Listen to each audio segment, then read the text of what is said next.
Nuestro tema, digamos, hoy a tratar, bueno, más o menos lo habíamos adelantado en los títulos, pero tiene que ver con esta resolución en el hecho de todos aquellos contratos de alquileres, registrarlos en AFIP, de lo cual surgen un montón de dudas de cómo tengo que hacerlo, hasta cuándo tengo tiempo o desde cuándo empieza a regir. Bueno, y para eso tenemos, te tenemos a vos que sos el experto en este tema.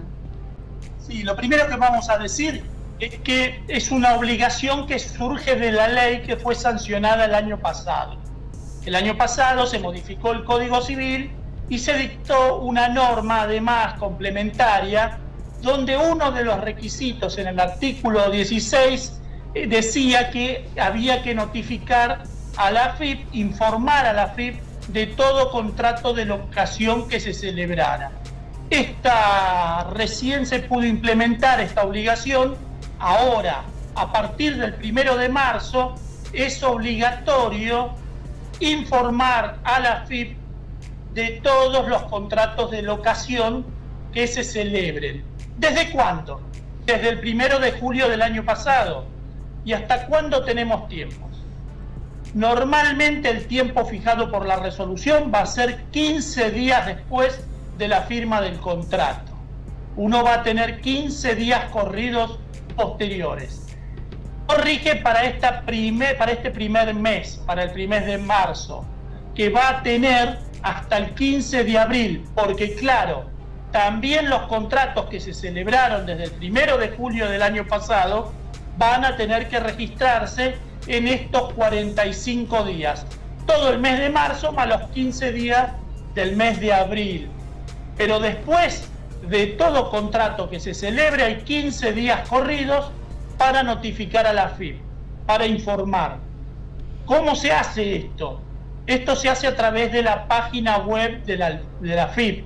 Hay que entrar en la página web, buscar una ventana que se llama Reli Contribuyentes. Reli Contribuyentes. Es muy sencilla, acabo de probar y entré rápidamente. Reli Contribuyentes, y ahí se te va guiando paso por paso. ¿Qué es lo que hay que tener a mano? Todos los datos de las partes del contrato y el contrato escaneado. Conviene hacerlo en PDF para subirlo, escaneado en PDF o en JPG, que tiene que ver con las fotos, pero es mejor el escaneado, así uno lo sube a la AFIP. Esta obligación, ¿quién la tiene?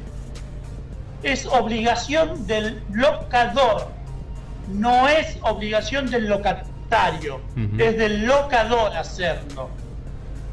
¿Puede contratar a alguien que lo haga en nombre de él? Sí, puede. Genéricamente se le llama intermediario, pero no es el intermediario de la locación. Se le llama intermediario porque puede ser alguien que contrate un contador que lo haga, puede ser que lo haga el abogado, puede ser que lo haga un familiar que realmente colabore ayudando, entonces lo hace en carácter de intermediario entre el locador y la AFIP. Esa es la idea y puede hacerlo, es bastante sencillo, el trámite es sencillo, obviamente se va a ir puliendo con el uso y con el tiempo. Imagino que en estos primeros días o los primeros contratos van a tener sus idas y vueltas, por eso la AFIP determinó una mesa de ayuda también.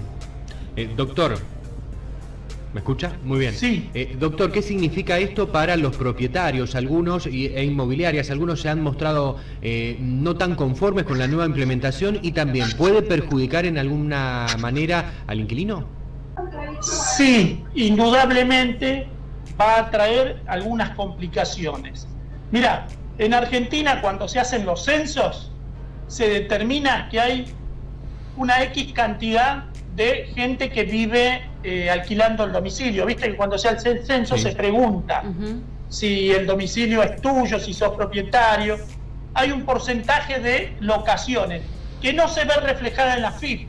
Eso se hace un cálculo y se determinó que más o menos el 80% de las locaciones en Argentina no están declaradas. Esto llevó a que durante años hubo varios intentos de lograr que la gente declare la locación. Ahora se hizo a través de la ley, y obviamente creemos que esta vez viene en serio. Va a haber que declararlo, porque el no declararlo tiene sanciones. Las sanciones de las infracciones formales de la ley de procedimientos tributarios, la 11683. Es decir, que es conveniente que cada uno se ponga y lo declare. Claro, esto trae una obligación para el locador, en muchos casos, sobre todo el pequeño locador, el que tiene 1, 2 propiedades, 3, que va a ser que se va a tener que inscribir, va a tener que ser monotributista, hasta 3 propiedades claro. Puede ser monotributista. Y entonces, obviamente, va a traer aparejado un gasto, un nuevo gasto. Ahora bien, la pregunta siempre es esta, ¿no? ¿Podemos tener tamaño, volumen de negreo en el país? Y por el otro lado, ¿es el mejor método para lograr el blanqueo? Creo que solo lo va a decir el tiempo. No hay hoy una posibilidad de determinarlo. El intento que se hizo en el 2010, 2011, fracasó. No logró que se registraran, porque no es nuevo esto de registrar los contratos. Lo que pasa que esta vez, con la obligación legal formulada y con el sistema que se ha implementado, parece que vamos en serio. Fíjate que al locatario muchas veces le conviene que esté registrado, porque va a poder deducir, por ejemplo, de ganancia hasta un 40% del gasto en alquiler. Y eso no es poca cosa, porque aquí convengamos que hay dos partes y el negreo puede favorecer a una parte, pero indudablemente perjudica a la otra. Entonces, en este delicado equilibrio que hay entre locador y locatario, creo que hay que mirar los dos lados.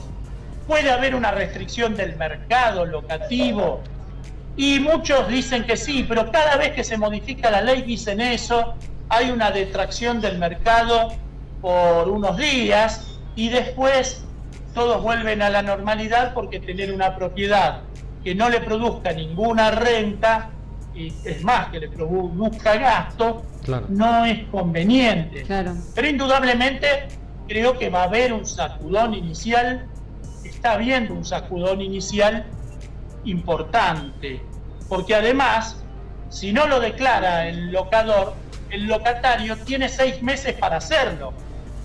Y claro, si el locatario te lo declara, la AFIP te va a llamar y te va a decir: epa, venga acá, ¿por qué no declaró este contrato? O va a verificar que no estás inscrito. Entonces hay que tener mucho cuidado, porque el locatario va a verificar, es muy fácil, verifica si su contrato está registrado. No está registrado, lo registra él. Perfecto. Y de esa manera se queda en claro que el locador incumplió una obligación legal. Claro. Por el otro lado, hay otra tenaza también, que tiene que ver con que si en algún momento va a ser, por ejemplo, un juicio de desalojo, un juicio de cobro de pesos, porque no le pagaron los alquileres, o le dejaron la casa hecha un desastre y se fueron, el juez tiene obligación de informar a la AFIP de esta situación, de este contrato. Entonces, si no está declarado, también va a tener un problema el locador, claro, en cuanto a que va a haber las sanciones de esta ley de la que hablábamos recién. Es decir, tenemos que entender que esto marcha hacia blanquear las relaciones. Uno puede pensar que tiene un mero efecto recaudatorio, otros pueden pensar que tiene un efecto de agarrársela con el locador. Los locatarios, en general, las asociaciones la han tomado bien, porque implica que van a poder hacer valer el contrato de alquiler para descontar ganancias. No es nuevo que una persona que obtiene una renta debe estar inscripta, como todos nosotros. Bueno, pero en Argentina muchas veces estas cosas, si se pueden, se esquivan. Bueno, en este tema se está tratando de poner un límite a esta situación que llega al 80% de evasión. Es muy, muy grande. es una de las más grandes. Supera la evasión laboral, Claro. supera al resto de las actividades, es muy grande. Y claro, hay grandes operadores también en el mercado, no solo los pequeños, no solo los que hablamos de 2, 3 propiedades. Ujú. Una aclaración: ¿quiénes están obligados a declarar? Dijimos el locador obligado, el resto no. La inmobiliaria que le hace el contrato no está No. obligado a hacerle la declaración. Ninguno está obligado. El locador, ¿pueden hacerlo voluntariamente? Sí, el locatario, la inmobiliaria. Pero además, ¿qué contratos se declaran? Básicamente todos, menos aquellos en que el Estado o uno de sus organismos sea parte. Si no, todos los contratos deben declararse. ¿Esto qué implica? Las locaciones urbanas, los arrendamientos rurales, las locaciones temporarias, las de vacaciones y demás, hay que declararlas. También hay que declarar las cocheras, hay que declarar si usted alquila en una gran superficie, en un shopping, también hay que declararlo. Es decir, no hay escapada. Las locaciones profesionales también van a ser declaradas. No hay escapada, ¿eh? Se va al todo o nada aquí en las declaraciones. Claro. Se busca blanquear de una vez por todas este mercado. Desde hace mucho tiempo se venía tratando de hacer, y vamos a ver si esta vez se logra, si esta vez es la definitiva, ¿no?